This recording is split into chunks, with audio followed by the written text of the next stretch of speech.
2025కి good bye చెప్పి 2026లోకి అడుగు పెట్టేందుకు మరికొన్ని గంటలే ఉన్నాయి. కొత్త సంవత్సరానికి స్వాగతం పలికేందుకు అందరూ ఎంతో ఆసక్తిగా ఎదురుచూస్తున్నారు. కొత్త ఏడాదిలో సరికొత్తగా సంబరాలు జరుపుకునేందుకు అందరూ సిద్ధమవుతున్నారు.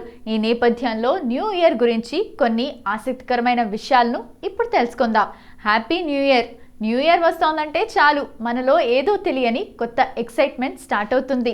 కొత్త ఏడాది మనకు సరికొత్త ఆశలు, ఆనందాన్ని తీసుకొచ్చేస్తుంది.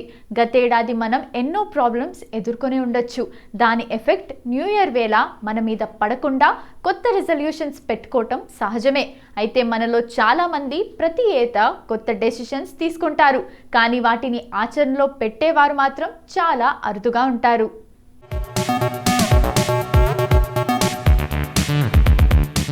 Colourful lights.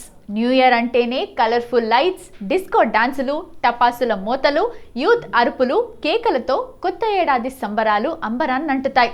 మన దేశంలో మెట్రో సిటీలైన బెంగళూరు, హైదరాబాద్, ఢిల్లీ, ముంబై తదితర నగరాల్లో విద్యుత్ దీప కాంతులతో మెరిసిపోతుంటాయి. Enjoy time. ఏడాది మొత్తం రోజువారీ పనులతో బిజీగా గజిబిజిగా గడిపిన వారు, ఎన్నో ప్రాబ్లమ్స్ ఫేస్ చేసిన వారు డిసెంబర్ 31 రాత్రిని రిలాక్స్ టైంగా భావిస్తుంటారు. అందుకే ఆ టైంలో అన్ని మర్చిపోయి తెగ ఎంజాయ్ చేస్తుంటారు. న్యూ ఇయర్ వేడుకలను ఏడాదంతా గుర్తుండిపోయేలా ప్రత్యేకంగా జరుపుకోవాలని భావిస్తారు. వింత వేడుకలు. ప్రపంచమంతా న్యూ ఇయర్ వేడుకలను ఒకలా జరుపుకుంటే స్పెయిన్ దేశంలో మాత్రం విభిన్నంగా కొత్త వేడుకలను జరుపుకుంటారు. ఆ దేశంలో న్యూ ఇయర్ వేళ అర్ధరాత్రి 12 గంటలకు 12 ద్రాక్ష పండ్లు తినే సాంప్రదాయం ఉంది.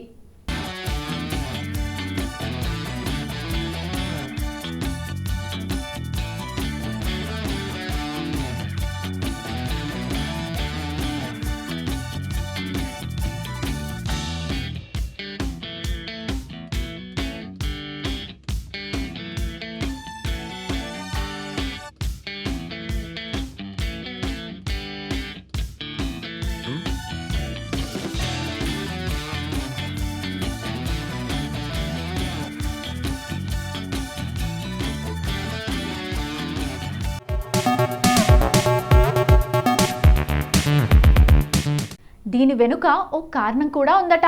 ఇలా 12 ద్రాక్షలను తినడం వల్ల 12 నెలలు అంటే ఒక్కో ద్రాక్ష ఒక్కో నెలలో లక్కీతో ముడిపడి ఉంటుందట. అందుకే ఆ దేశంలోని మాడ్రిడ్, బార్సిలోనా వంటి పెద్ద పెద్ద నగరాల్లో ద్రాక్షను కలిసి తినేందుకు భారీ సంఖ్యలో ప్రజలందరూ రోడ్లపైకి చేరుకుంటారట, పాత వస్తువులను పగలగొట్టి.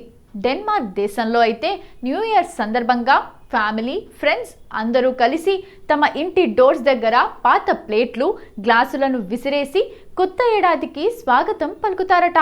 ఇలా చేయటం వల్ల ప్రతికూల శక్తులన్నీ తొలగిపోతాయని నమ్ముతారట. ఎవరి ఇంటి దగ్గర ఎక్కువగా విరిగిన ప్లేట్లు, పాత వస్తువులు ఉంటే వారికి అంత శుభ ఫలితాలొస్తాయని నమ్ముతారు. ఎక్కడ చూసినా వేడుకలే. నూతన సంవత్సరంలోకి అడుగుపెట్టే ముందు ప్రపంచవ్యాప్తంగా ఎక్కడ చూసినా వేడుకలే.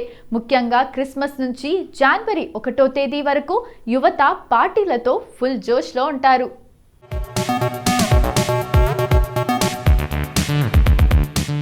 కొత్త ఏడాదికి ముందు రోజు మరిచిపోలేని మధురానుభూతిగా మార్చుకునేందుకు గట్టి ప్లాన్ వేసుకుంటారు.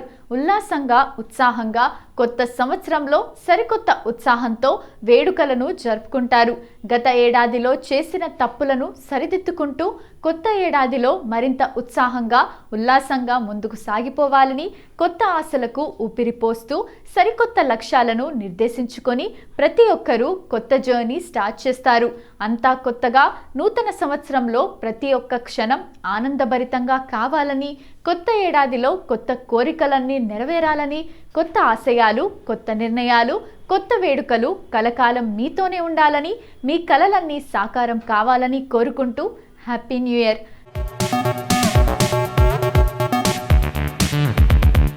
కొత్త సంవత్సరం వచ్చేసింది.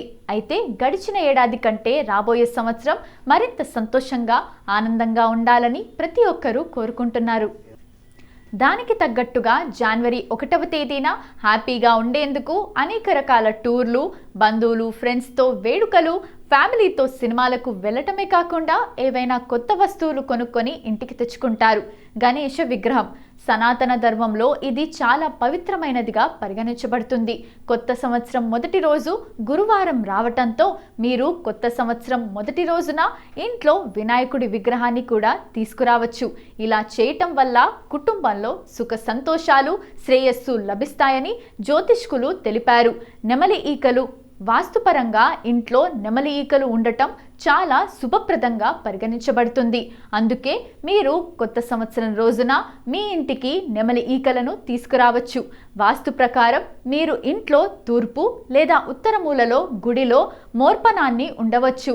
ఇలా చేయటం వల్ల ఇంట్లో కుటుంబంలో సానుకూలత పెరుగుతుంది.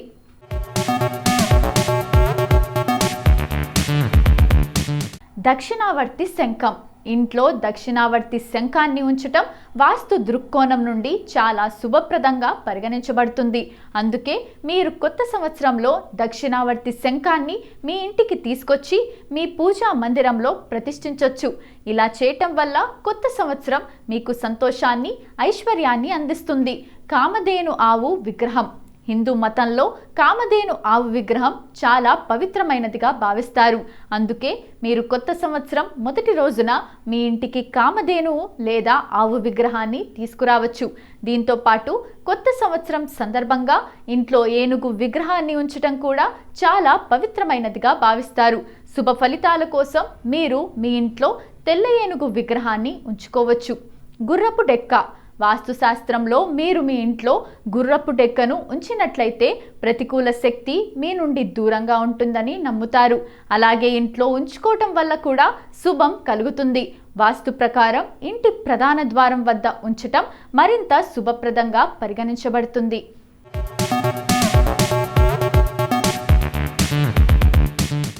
విద్యా బాలన్ ఒక భారతీయ సినీ నటి.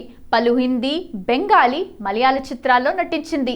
ఈమె తన నటనారంగ ప్రవేశం మ్యూజిక్ వీడియోల్లో, సీరియళ్లలో, వాణిజ్య ప్రకటనల్లో నటించడం ద్వారా చేశారు. విద్య 1979 జనవరి 1న కేరళలో జన్మించింది. 16 ఏళ్ల వయసులో ఏక్తా కపూర్ నిర్మించిన హమ్ పాంచ్ అనే హిందీ సీరియల్లో నటించింది. హీరోయిన్ అవ్వాలనుకుంటున్నట్టు ఇంట్లో చెబితే ముందు చదువు పూర్తి చేయమన్నారట. అలా సోషియాలజీలో ముంబై యూనివర్సిటీ నుంచి మాస్టర్ డిగ్రీ పొందింది. ఆ తర్వాత మెల్లగా తన అదృష్టాన్ని పరీక్షించుకోవటం మొదలుపెట్టింది. మొదట మలయాళంలో మోహన్ లాల్ సరసన చక్రం సినిమాకు సైన్ చేసింది. కానీ నిర్మాణంలో సమస్యలు తలెత్తడం వల్ల ఆ చిత్రం మధ్యలోనే ఆపేశారు. దాంతో మలయాళం ఇండస్ట్రీలో విద్యకు ఐరన్ లెగ్గా పేరు పెట్టేశారు. దాంతో తమిళంపై దృష్టి పెట్టింది. 2002లో రన్ సినిమాలో ఈమెను హీరోయిన్గా ఎంచుకున్న తర్వాత మీరా జాస్మిన్తో రీప్లేస్ చేశారు. అలాగే మనసెల్లం సినిమాలో తీసుకొని త్రిషా కృష్ణన్తో రీప్లేస్ చేశారు. ఆఖరికి నానా తంటాలు పడి 2003లో కలారి విక్రమన్ అనే సినిమా పూర్తి చేసినా అది విడుదలకు నోచుకోలేదు. ఇలా కెరీర్ ప్రారంభంలో చాలా కష్టాలు పడింది విద్యా బాలన్.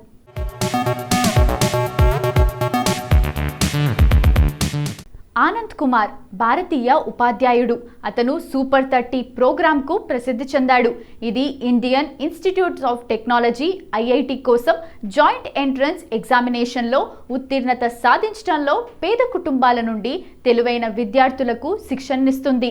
ఇది హార్వర్డ్లో ప్రవేశించడం కంటే కఠినమైనదిగా పరిగణించబడుతుంది. తక్కువ ఆదాయ కుటుంబం నుండి వచ్చిన అతని ప్యూన్ తండ్రి ఆకస్మికంగా మరణించడంతో గణితంలో ఉన్నత చదువులు చదవాలనే అతని కలలు చెదిరిపోయాయి. యువ ప్రతిభావంతులు డబ్బు కొరతతో చనిపోకుండా చూసుకోవాలని అతను నిర్ణయించుకున్నాడు. పేద పిల్లలకు చౌకగా కోచింగ్, ఉన్నత విద్యను అందించడానికి రామానుజం స్కూల్ ఆఫ్ మ్యాథమెటిక్స్ని ప్రారంభించాడు. పేదలకు విద్యను అందుబాటులోకి తీసుకురావడానికి, అతని విప్లవాన్ని నిరోధించడానికి పోటీ సంస్థలు నేరాలను వర్గీకరించినప్పటికీ భవిష్యత్తులో అలాంటి కార్యక్రమాలను రూపొందించే ఇతరులకు ఉదాహరణగా ఉండాలనే ఉద్దేశంతో ఇది అతనికి భయం కలిగించలేదు.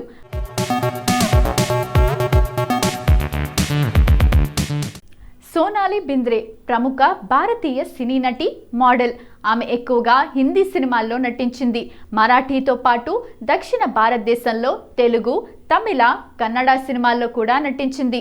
ఆమె నటించే సమయంలో అత్యంత అందమైన హీరోయిన్గా గుర్తింపు తెచ్చుకుంది సోనాలి.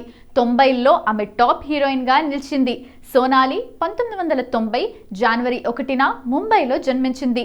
కొన్నాళ్ళు దుబాయ్లో చదువుకున్న తర్వాత ముంబైలోని Kendriya Vidyalaya మల్లేశ్వరంలోను, థానేలోని Holi cross convent high స్కూల్లో చదువుకుంది. 12 నవంబర్ 2002న దర్శకుడు గోల్డీ బెయిల్ను వివాహం చేసుకుంది సోనాలి. 11 ఆగస్ట్ 2005న ముంబైలోని బ్రీచ్ కాండీ ఆసుపత్రిలో ఆమె కుమారుడు రణ్వీర్కు జన్మనిచ్చింది. నవంబర్ 9, 2007న ఆమెకు ఒక కూతురు కూడా పుట్టింది.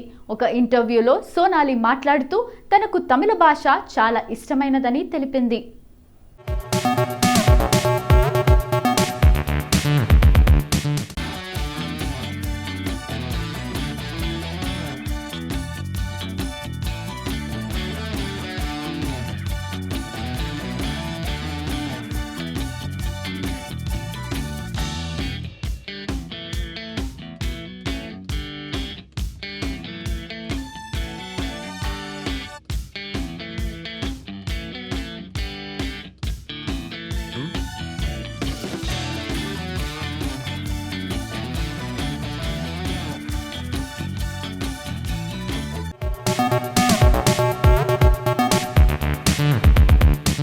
విశ్వనాథ్ నానా పాటేకర్ భారతదేశం గర్వించదగిన నటుల్లో ఒకరు.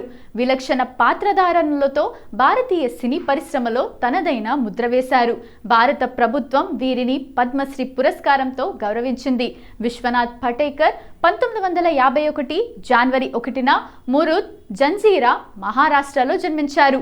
1978 డ్రామా గమన్తో బాలీవుడ్లో తన నటనారంగ ప్రవేశం చేసిన తర్వాత పాటేకర్ కొన్ని మరాఠీ సినిమాలు, కొన్ని బాలీవుడ్ చిత్రాల్లో నటించాడు. 1988లో అకాడమీ అవార్డు నామినేట్ అయిన సలాం బాంబేలో నటించిన తర్వాత అతను క్రైమ్ డ్రామా పరిందాలో తన నటనకు ఉత్తమ సహాయ నటుడిగా జాతీయ చలనచిత్ర అవార్డు మరియు ఉత్తమ సహాయ నటుడిగా ఫిల్మ్ఫేర్ అవార్డును గెలుచుకున్నాడు. ఆ తర్వాత అతను తన దర్శకత్వ తొలి చిత్రం ప్రహార్ ది ఫైనల్ అటాక్లో నటించాడు.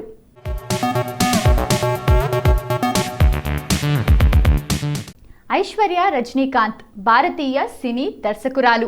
ఆమె భారతీయ నటుడు రజనీకాంత్ పెద్ద కుమార్తె. ఆమె తన భర్త ధనుష్ కథానాయకుడిగా తన మొదటి సినిమా 3కు దర్శకత్వం వహించింది. అప్పుడప్పుడు నేపథ్య గాయనిగా కూడా మారింది ఐశ్వర్య. ఆగస్ట్ 2016లో ఐశ్వర్యను UN ఉమెన్ సంస్థ భారతదేశ గుడ్విల్ అంబాసిడర్గా ఎంచుకుంది. కానీ కొన్నాళ్లకే ఆమె ఆ పదవిని నిర్వహించిన తీరును భారతీయ మీడియా తప్పుపట్టింది. ఐశ్వర్య నటుడు రజనీకాంత్, లతా రంగాచారి దంపతులకు 1982 జనవరి 1న జన్మించింది. ఆగస్ట్ 2011లో ఆమె తన భర్త శృతి హాసన్లు జంటగా తన మొదటి చలనచిత్రం 3కు దర్శకత్వం వహిస్తానని ప్రకటించింది. ధనుష్ తన భార్య దర్శకత్వంలో నటించిన ఏకైక చిత్రమని స్పష్టం చేశాడు. ఆమె బంధువు అనిరుద్ రవిచందర్ స్వరపరిచిన సౌండ్ ట్రాక్లోని వై దిస్ కొలవరిడి పాట వైరల్ అయి ఇంటర్నెట్ సెన్సేషన్గా మారిన తర్వాత ఈ చిత్రం విడుదలకు ముందే చాలా ఆకట్టుకుంది.